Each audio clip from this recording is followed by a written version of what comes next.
Rashard, you were part of the Andy Reid early days, building a team into a championship team. Keys to success for a young team? I think having a coach like Andy, and I think Doug comes from his system and kind of have his ways and kind of know exactly what he wants to do. Excuse me, and developing the players. I think in developing the chemistry and the teamwork, I think that's the most important part. Memories of Jim Johnson and what made him so great as a defensive coordinator? I think the biggest thing about Jim is he figured out a way to use every single player.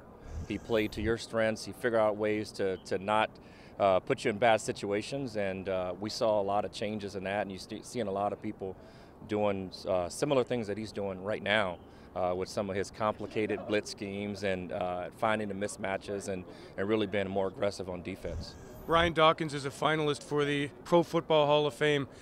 I would imagine that you believe he should be there. Oh, I believe 100%. I think first ballot Hall of Famer, but not just on the field, but just off the field. I think you have an opportunity to be around him enough, and I don't think the fans understand how much of a great guy he is off the field, more so than on the field. So if you take everything he did on the field, I think his numbers speak for themselves, the way he impacted the game, and now you got guys coming out, the younger guys wanted to play like him, I think. So I think definitely a first ballot Hall of Famer.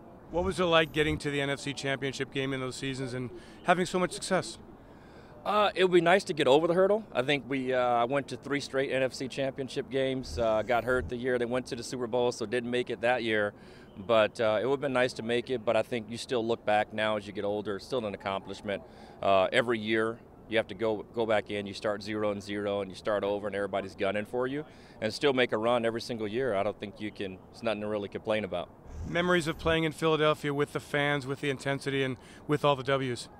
The first thing is the Vet. So I played in the Vet, also had an opportunity to play at Lincoln Financial, but Vet Stadium, the bumps and bruises and kind of old rundown stadium, but it was kind of who we were in Philadelphia, just kind of a hard-working city, and the fans were always amazing, whether it was 0 degrees or hot or whatever it was. The fans were there, they're screaming, they're yelling, they were always loud. So that's probably the fondest memory. Your career derailed with the injury.